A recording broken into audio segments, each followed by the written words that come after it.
Good morning बच्चों। कक्षा 9वीं की द्विभाषी परीक्षा संस्कृत विषय के प्रश्न पत्र को आज हम हल करने वाले हैं। साथ ही ऑब्जेक्टिव क्वेश्चन के अलावा बहुत सारे क्वेश्चन को भी हम हल करेंगे। तो सबसे पहला प्रश्न आपको दिया गया है, अधुलिखिताम प्रश्नानाम उचितम विकल्पम चित्वा लिखा। तो इसका आंसर पहला प्रश्न है आपका तद शब्दस्य तृतीय बहुवचनम रूपम अस्ति, तो तय ही हो जाएगा।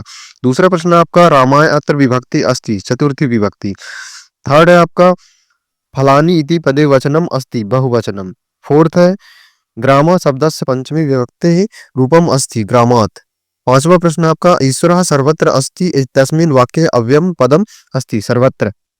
सिक्स क्वेश्चन है आपका शीघ्रम गृहं गच्छ इत्यस्मिन् वाक्ये अव्यय अस्ति, तो इसका आंसर हो जाएगा शीघ्रम। इसके बाद नेक्स्ट क्वेश्चन में आपका खाली स्थान दिया है, प्रश्न क्रमांक दूसरा, जिसका पहला प्रश्न है आपका नेष्यसि इत्यस्मिन् पदे एक वचनम अस्ति। सेकंड क्वेश्चन है लिखतु इत्यस्मिन् पदे लकारः लोट लकारः।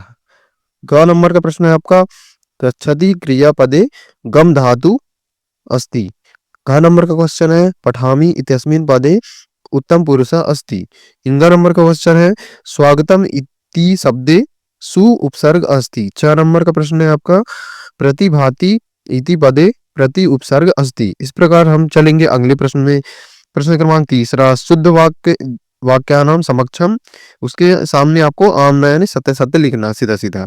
तो का नंबर का प्रश्न देखेंगे भानुदयः इत्यस्मिन् पदे दीर्घ संधि अस्ति, आम हो जाएगा। खा नंबर का प्रश्न है यथाशक्ति पदे अव्ययी भाव समासः अस्ति, आम हो जाएगा। का नंबर का प्रश्न है माता च पिता च इत्यस्य समस्त पदम पितरौ न अस्ति, तो इसका आंसर आम हो जाएगा। घा नंबर का प्रश्न देखेंगे एकैकः इत्यस्मिन् पदे यण संधि अस्ति, इसका आंसर ना हो जाएगा क्योंकि इसमें वृद्धि संधि है। इंगा नंबर का क्वेश्चन देखेंगे सूर्योदय भवति, तो इस प्रकार से इसका जो संधि विच्छेद दिया गया है तो क्या ये सही है, तो इसका आंसर आपका सही रहेगा। 4 नंबर का देखेंगे त्रिलोकी पदे अव्ययी भाव समासः अस्ति, तो इसका आंसर ना हो जाएगा क्योंकि त्रिलोकी जो होता है संख्यावाची होता है तो द्विगु समास में चला जाएगा। इसके बाद चौथे प्रश्न में एक पदेन उत्तरम लिखत का रोदितुम इत्यस्मिन् पदे कः प्रत्यय अस्ति, तो रोदितुम शब्द में आपको तुम प्रत्यय आ जाएगा। इसके बाद खा में देखेंगे दृष्टवा इत्यस्मिन् पदे का प्रत्यय अस्ति, तो कत्वा हो जाएगा। गा में देखेंगे बाला इत्यस्मिन् पदे का प्रत्यय अस्ति, इसमें आंसर हो जाएगा टाप। में टाप जब भी जुड़ता है तो किसी शब्द के पीछे आ की मात्रा जुड़ जाती है। घा नंबर का प्रश्न देखेंगे मल्लिका पूजार्थम साखिभिः सह कुत्र गच्छति स्म, इसका आंसर हो जाएगा काशी विश्वनाथ मंदिरम। इंगा नंबर का क्वेश्चन है कहा बाल्ये विद्यानम न अधीतवान तपोदत्तः। चा का देखेंगे निर्धनायाः वृद्धाया दुहिता कीदृशी आसीत् विनम्र मनोहरा, विनम्रा मनोहरा। इसके बाद चलेंगे प्रश्न क्रमांक 5 में उचितम युग्मम मेलनम कुरु। तो पहला प्रश्न है आपका पलायमानम, तो इसका आंसर हो जाएगा आपका स्वानम। दूसरा आपका दिया गया खिन्ना, तो खिन्ना को हम बाला भी कहते हैं, पर्यायवाची शब्द है। इसके बाद तीसरा आपको दिया गया आम्रम, आम्रम का पर्यायवाची रसालम हो जाएगा। चौथा है आपका पश्चात, पश्चात का जो विपरीत पूछा गया है विलोम शब्द, तो पश्चात का पूर्व हो जाएगा। इसके बाद इसका भी 5वें प्रश्न में आर्या का विलोम पूछा गया है तो आर्या का अनार्या हो जाएगा। इसके बाद 6 क्वेश्चन है आपका भ्रमणाम, भ्रमणाम का पर्यायवाची अली नाम हो जाएगा। भ्रमणाम को हम हिंदी में भौरा कहते हैं।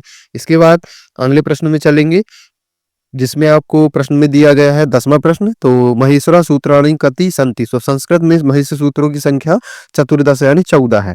इसके बाद हमें एक प्रश्न क्रमांक 11वां दिया गया है रेखांकित पदम धृत्य प्रश्न निर्माण करो, तो इसमें प्रश्न निर्माण करना है। तो का प्रश्न में देखेंगे ग्रामे निर्धना स्त्री अवसत, तो इसमें का हो जाएगा।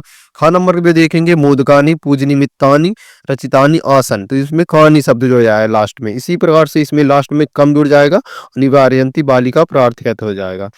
प्रश्न क्रमांक 12वां दिया गया है किसने किससे कहा, तो पहला है आपका सूर्य तपे तंडुलान खगेभ्यो रक्त, तो इसका आंसर हो जाएगा कह में आ जाएगा वृद्ध माता, कम में आ जाएगा पुत्री, मतलब 2 लोगों के बीच का संबंध है। इस प्रकार से ये तीनों आंसर लिखे हुए हैं तो इसको आप लिख सकते हैं। 13वें प्रश्न में चलेंगे वाक्य परिवर्तनम कुरु, तो पहला आपका इसमें आपका आंसर हो जाएगा रामेण पठः पठ्यते, इस प्रकार से हो जाएगा। खा में देखेंगे छात्रः ग्रंथम पठति, तो इसका हो जाएगा छात्रेण ग्रंथः पठ्यते।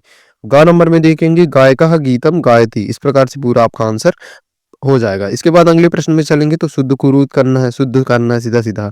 तो का नंबर का प्रश्न है अहम मोदकम खादति, तो हो जाएगा इसका नाम अहम मोदकम खदामी हो जाएगा। इसके बाद ख नंबर का प्रश्न है श्री गुरुम नमः जो लिखा है तो इसको बदलेंगे तो श्री गुरुवे नमः हो जाएगा। इस प्रकार से आपके सारे ऑब्जेक्टिव क्वेश्चन हल हो जाते हैं टेक्स्ट बुक के, तो उसके आंसर को हम खाली स्थान को टिक करना है।